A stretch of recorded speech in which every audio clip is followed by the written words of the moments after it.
Il est pile 7 heures à Tombouctou. Vous êtes à l'écoute de l'Office de radio et télévision du Mali. Bienvenue aux informations.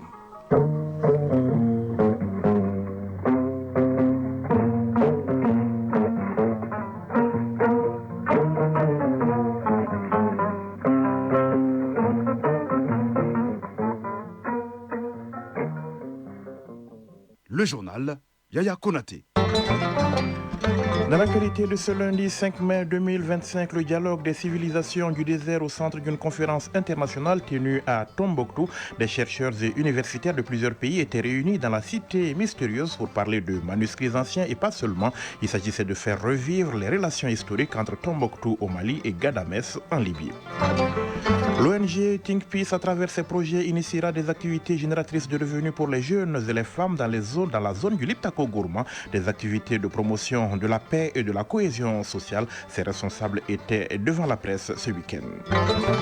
L'actualité dans les autres pays membres de l'AES au Burkina Faso, les membres du gouvernement rendent hommage à ceux qui les ont formés. C'est à l'occasion de la semaine de reconnaissance à l'enseignant. Pendant ce temps, au Niger, civils et militaires se côtoient à travers des séances de sport collectif, un cadre d'unité et de brassage entre acteurs de la région de Difa. Le Gabon, au lendemain de l'investiture de Brice Clotaire Oligui Nguema, le Premier ministre Raymond Ndong Sima a quitté la primature hier en amenant avec lui ses prérogatives. En effet, le poste de Premier ministre disparaît dans la nouvelle constitution gabonaise. Le début d'une semaine cruciale pour le Vatican. Les cardinaux participant au conclave pour élire le nouveau président, le nouveau souverain pontife, sont presque tous arrivés à Rome. Ils seront réunis à partir de mercredi dans la chapelle Sixtine pour désigner le successeur du pape François. Et puis les sports, la Coupe du Mali de football. Le stade malien de Bamako défendra son trophée face au Yodiba AC. Le derby de la capitale reprendra ses droits à l'occasion de cette finale. En deuxième demi-finale jouée hier, les Rouges de Bamako se sont imposés face à l'USFAS 6 tirs au but à 5. Mesdames, Messieurs, bonjour. Tombouctou, la mystérieuse au Mali et Ghadamès, la perle du désert en Libye, deux villes, une histoire et un patrimoine commun. Pour faire revivre cette histoire, chercheurs et universitaires de plusieurs pays étaient réunis dans la cité des 333 saints pour une conférence internationale sur le dialogue des civilisations du désert. Il s'agit aujourd'hui de s'inspirer des relations historiques qui ont existé entre les deux pays en vue de bâtir un avenir meilleur. De Tombouctou, Najim Babassi. Promouvoir la recherche scientifique autour des manuscrits anciens grâce à un partenariat gagnant-gagnant avec d'autres structures similaires, notamment le Centre de recherche d'études et de documentation du patrimoine de Ghadamès, une ville de la Libye. C'est l'objectif recherché par cette conférence internationale intitulée Dialogue des civilisations du désert, organisée par l'Institut des hautes études et de recherche islamique Ahmed Baba, sous l'égide du ministre de l'Enseignement supérieur et de la Recherche scientifique. Dr Mohamed Diagaete, directeur général de l'IERI ABT. Les relations historiques entre la ville de Ghadamès et celle de Tombouctou constituent un exemple éloquent de la richesse des échanges culturels et économiques à travers le Sahara. Ces deux cités, bien que situées dans des contextes géographiques distincts, ont servi de point entre les mondes maghrébins et subsahariens. Des contributions en présentiel et à distance par des chercheurs et experts en ligne ont rehaussé l'éclat de cette conférence avec des recommandations fortes pour mieux préserver le patrimoine manuscrit. Dr Aboubakrin Bassaro Touré, rapporteur. Exploiter les contenus de ces manuscrits pour relever les défis intellectuels et sociaux contemporains, redynamiser la coopération entre l'Institut Ahmed Baba des hautes études et des recherches islamiques de Tombouctou et les centres de Ghadamès, afin d'assurer la préservation, la documentation et la diffusion de ces patrimoines. Les travaux ont permis aux chercheurs, experts, universitaires et partenaires venus de plusieurs nationalités de faire l'état du lieu de la recherche.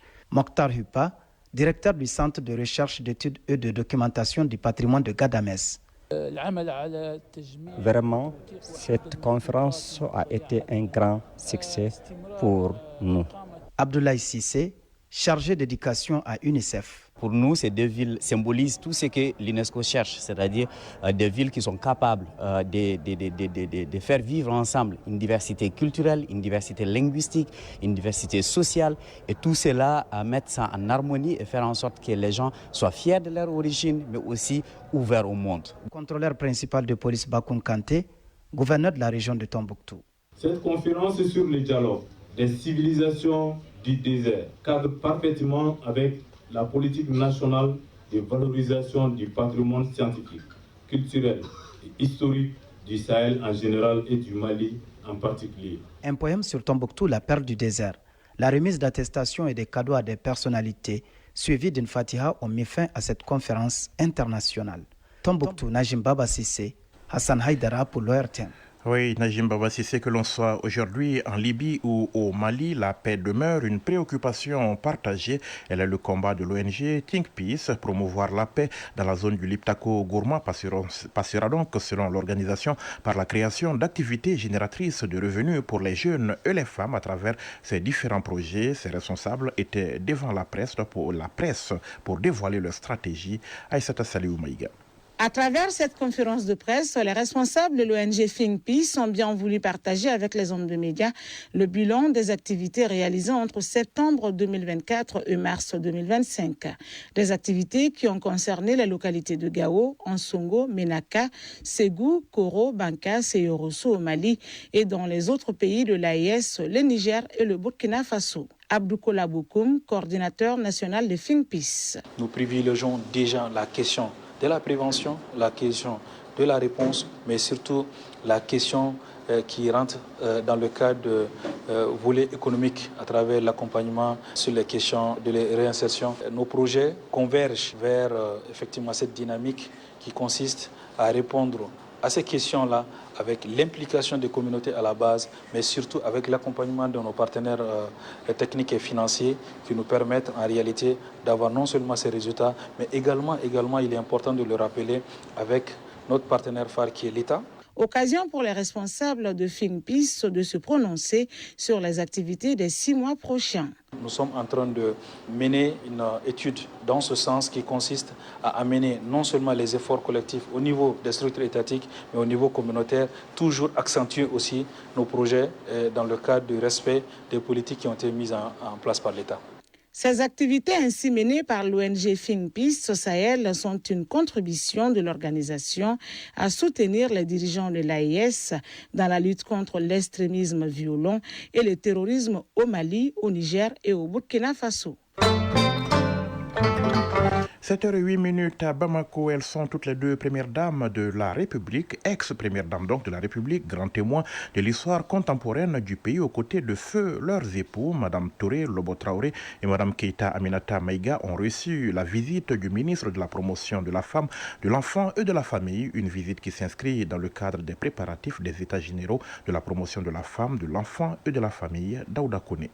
En prélude aux États généraux de la promotion de la femme, de l'enfant et de la famille, Madame le ministre en charge de ces couches rend visite à 2 figures emblématiques de surcroît, toutes anciennes premières dames. La première à recevoir la visiteuse et sa délégation s'appelle Keita Aminata Maïga, présidente de la Fondation Agir. Elle s'est montrée optimiste pour une bonne tenue des assises à venir. Keita Aminata Maïga, ancienne première dame du Mali. Je crois que beaucoup a été fait en matière de promotion de la femme, des droits de la femme, de la famille. Je lui ai tout simplement dit le renforcement de la famille. La cellule familiale, c'est très important. De la planification familiale, de la santé de la reproduction, de l'autonomisation des femmes. C'est peut-être difficile, mais je pense qu'en se donnant la main et que toutes les femmes se disent le développement passe par elles, qu'elle soit citadine, qu'elle soit rurale, je pense qu'on peut réussir.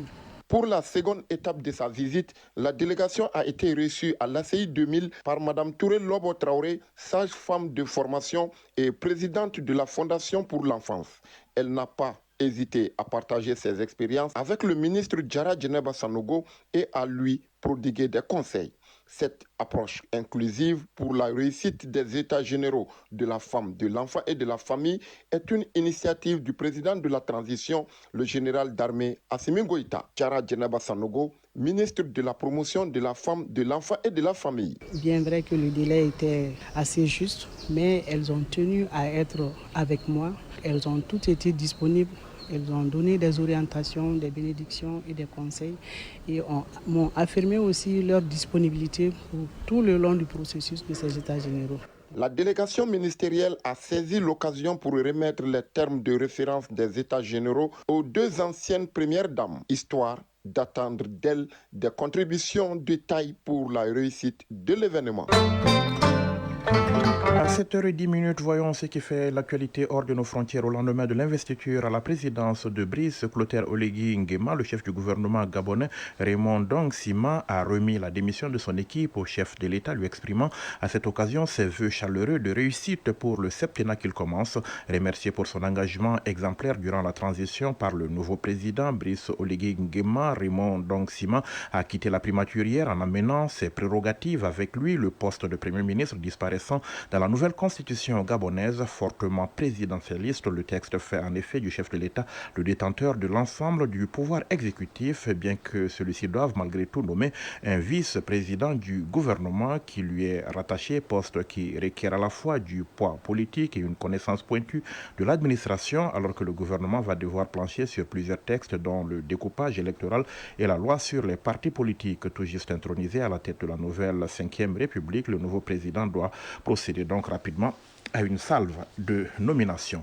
La République démocratique du Congo, l'armée congolaise dénonce une attaque contre la localité de Luyasengue dans l'est du pays, attaque menée vendredi par le M23 et ses alliés, une violation intentionnelle et flagrante des mesures arrêtées pour suivre les négociations en cours à Doha et Washington, affirme l'armée congolaise qui se réserve le droit de riposter. La localité de Luyasengue est située sur les rives du lac Édouard dans le territoire de Lubero au nord Kivu.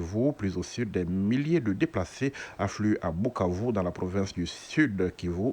Ils viennent de plusieurs villages, théâtre de combats récurrents entre les rebelles de l'AFC M23 et les miliciens Wazalendo. Les paramilitaires soudanais ont frappé hier la ville de Port-Soudan, siège provisoire du gouvernement dans l'est du pays, a annoncé l'armée, la première attaque de ce type en 2 ans de guerre. Cette dernière semaine, les paramilitaires des forces de soutien rapide ont élargi la portée et la fréquence de leurs attaques aériennes contre les zones tenues par l'armée à laquelle ils ont dû céder le contrôle de pans entiers du territoire. Nouvelle escalade dans l'offensive douanière lancée par le président américain Donald Trump a décidé de s'attaquer au 7e art et annoncé hier entamer immédiatement le processus d'instauration de droits de douane de 100% sur les films diffusés aux États-Unis mais produits à l'étranger. L'industrie cinématographique américaine est en train de mourir très rapidement. Hollywood et de nombreuses autres régions des États-Unis sont dévastées, a justifié sur son réseau social Donald Trump. D'autres pays offrent toutes sortes d'incitations pour attirer nos cinéastes et nos studios loin des États-Unis. Selon lui, il s'agit d'un effort concerté de la part d'autres nations représentant une menace pour la sécurité nationale des États-Unis. Donald Trump qui a annoncé également hier soir avoir donné l'ordre à son administration de moderniser et de rouvrir l'emblématique prison d'Alcatraz, fermée depuis plus de 60 ans dans la baie de San Francisco pour y incarcérer les criminels les plus dangereux et violents.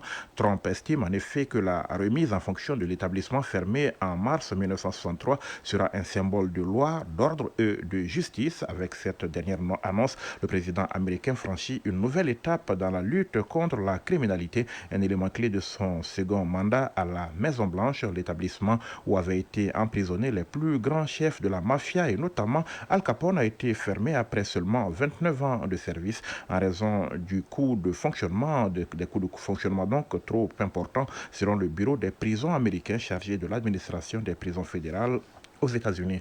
Quelques jours avant les célébrations du 9 mai marquant la victoire sur l'Allemagne nazie en 1945, la Russie a affirmé la nuit dernière avoir déjoué une attaque de drones ukrainiens qui visait Moscou. Ce n'est pas la première fois que la capitale russe est la cible d'opérations ukrainiennes de ce type, même si celle-ci reste rare. La commémoration de la victoire contre l'Allemagne nazie il y a exactement 80 ans, le 9 mai, est au cœur du récit patriotique du Kremlin qui assure que le conflit armé contre l'Ukraine est un prolongement de celui contre Berlin lors de la Seconde Guerre mondiale. À noter que le président chinois Xi Jinping assistera aux cérémonies du 9 mai à Moscou.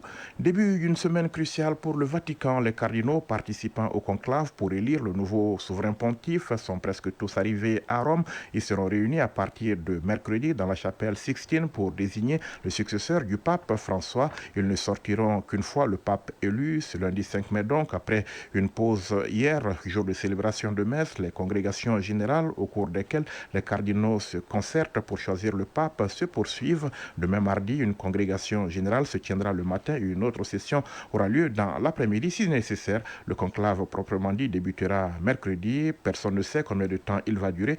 3 jours au maximum, a prédit avec assurance le cardinal salvadorien Gregorio Rosa Chavez.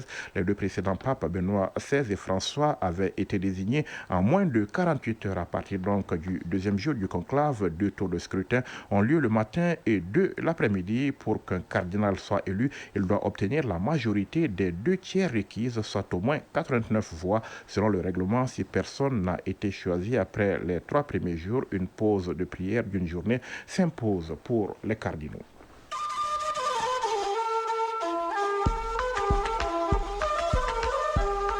AES Actualité.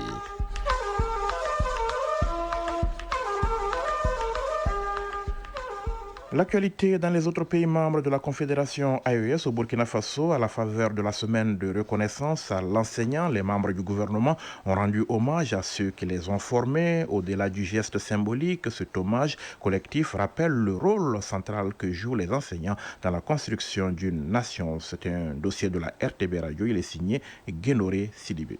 En marge du Conseil des ministres du vendredi 2 mai 2025, les membres du gouvernement et les proches collaborateurs du chef de l'État ont rendu un hommage à leurs enseignants dans le cadre de la semaine de reconnaissance de l'élève et de l'étudiant envers l'enseignant. Ce fut une occasion pour ces personnalités d'exprimer leur gratitude envers ceux qui ont marqué leur parcours scolaire. Père Dewende Gilbert Ouedraogo, ministre en charge de la communication. Hommage à tous mes enseignants, du primaire au supérieur. Vous avez éduqué et formé un citoyen aujourd'hui engagé à servir son pays avec fierté et détermination. Ismaël Sombier, ministre de l'Agriculture, garde en mémoire les actions de Félix Ouedraogo, son enseignant à l'école primaire. Suffisamment marqué par ce monsieur, ce grand homme, M. Ouedraogo Félix, qui nous a pris sous ses bras. Il a décidé de nous présenter un certain nombre avec certains collègues et il nous a choisis et nous a orientés, nous a guidés vers le concours du Britannique militaire de Kadiogo. Il a présenté 4 candidats et sur les 4, nous étions 3 à être admis.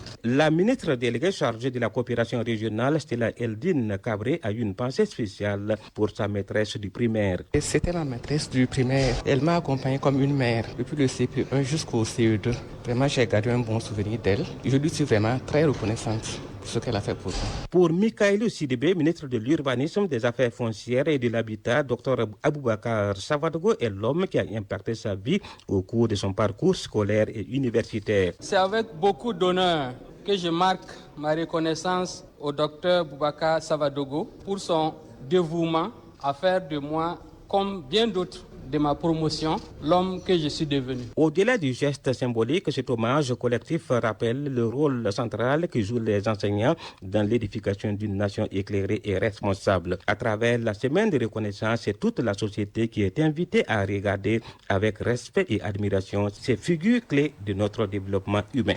Hommage donc aux enseignants où qu'ils se trouvent, un métier noble. Et au Niger, civils et militaires se retrouvent pour des séances de sport collectif. Cela se passe à Difa. Ces séances de sport sont un cadre d'échange, de brassage, d'unité et de cohésion entre tous les acteurs régionaux civils et militaires. Abdrahman Boukari de la Radio nationale du Niger. C'est le stade régional de football de Difa qui a servi de cadre à la poursuite de la séance de sport collectif. Une initiative propre à la région de Difa a l'effet de créer un cadre d'unité et de cohésion entre tous les acteurs régionaux que sont les civils et les forces de défense et de sécurité. Gouverneur de la région de Difa, le général de brigade Mohamedou Ibrahim Bagatoma. On est tous là pour la même cause. C'est la cause sportive d'abord. En arrière-plan, il y a le travail que nous voulons faire ensemble, atteindre des objectifs bien précis pour notre région. Cette intervention du général de brigade Mohamedou Ibrahim Bagadoma a par la suite donné place à l'ouverture des différentes disciplines retenues pour ce sport. Il s'agit ici du ballon militaire avec son parterre de pratiquants que sont les forces de défense et de sécurité, le football avec ses amateurs que sont les cadres régionaux, les partenaires humanitaires et les forces de défense et de sécurité, sans oublier les disciplines individuelles, à savoir la marche, la gymnastique et la course d'endurance, le tout dans une ambiance festive et pleine de convivialité.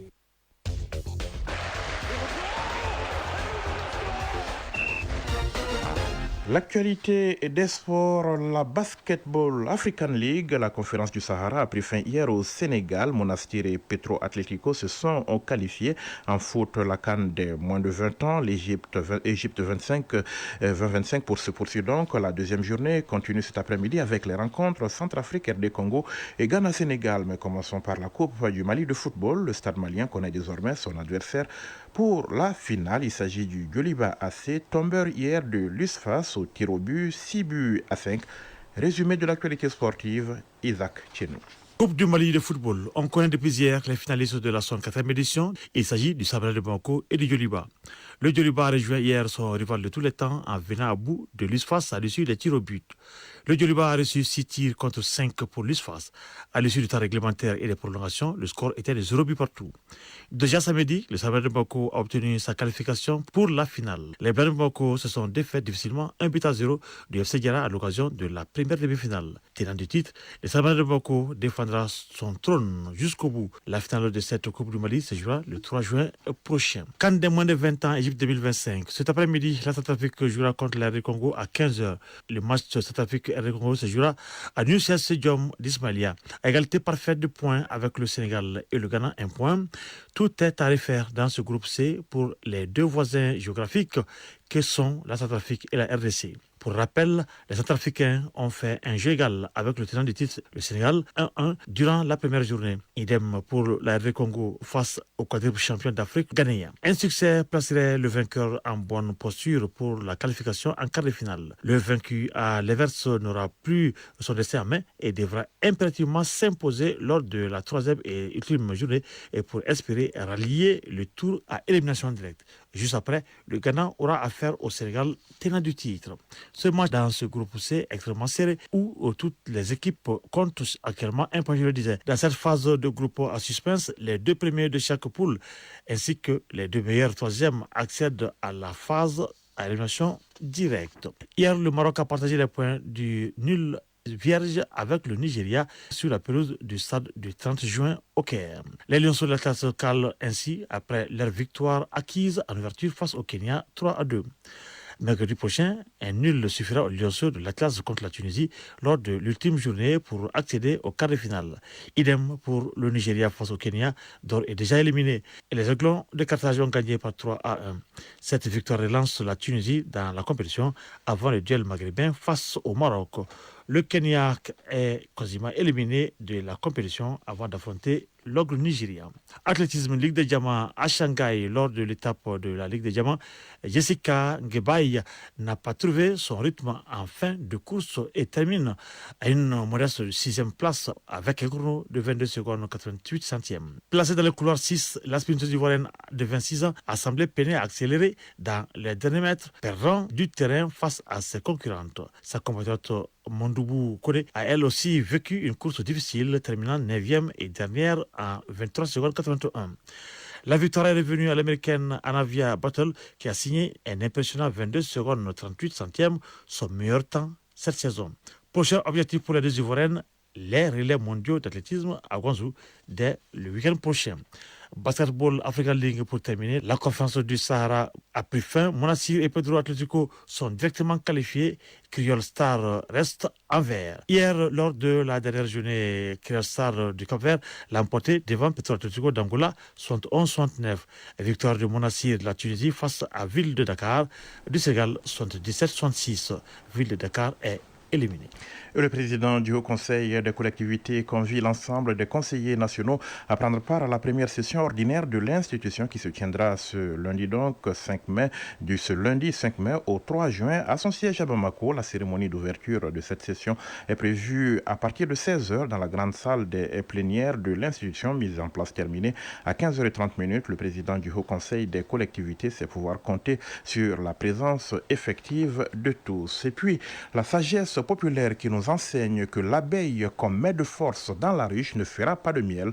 L'abeille qu'on met de force dans la ruche ne fera pas de miel. C'est un proverbe dogon, un proverbe qui nous enseigne l'importance du consentement quand on veut avoir des résultats. Le rappel du sommaire de ce journal dans un instant.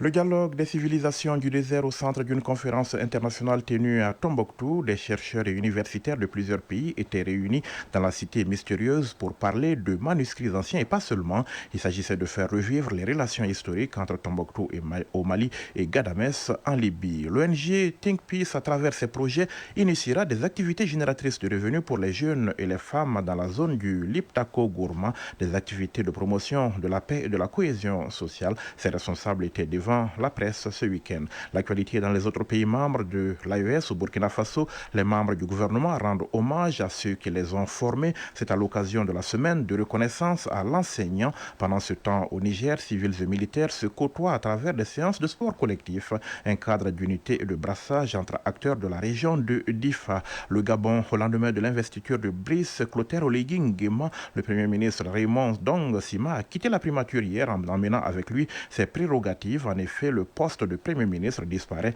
dans la nouvelle constitution gabonaise. Le début d'une semaine cruciale pour le Vatican. Les cardinaux participants au conclave pour élire le nouveau souverain pontife sont presque tous arrivés à Rome. Ils seront réunis à partir de mercredi dans la chapelle Sixtine pour désigner le successeur du pape François. Et puis, les sports, la Coupe du Mali de football, le stade malien de Bamako défendra son trophée face au Djoliba AC. Le derby de la capitale reprendra ses droits à l'occasion de cette finale. En deuxième demi-finale jouée hier, les Rouges de Bamako se sont imposés face à l'USFAS, 6 tirs au but à 5. Il est 7 heures passées de 26 minutes à Bamako. C'est la fin de ce journal. Vous avez été servi ce matin par Mamadou Diallo à la mise en onde, Mohamed Koulibaly à la mise en ligne, présentation Yaya Konaté, réalisation coordination, Ousmane Dao, à suivre les infos météo, suivi de la rubrique des avis et communiqués, présentation Fatim Dambélé, prochain rendez-vous, 13h temps universel. Merci d'avoir été des nôtres. Passez une excellente journée. Au revoir.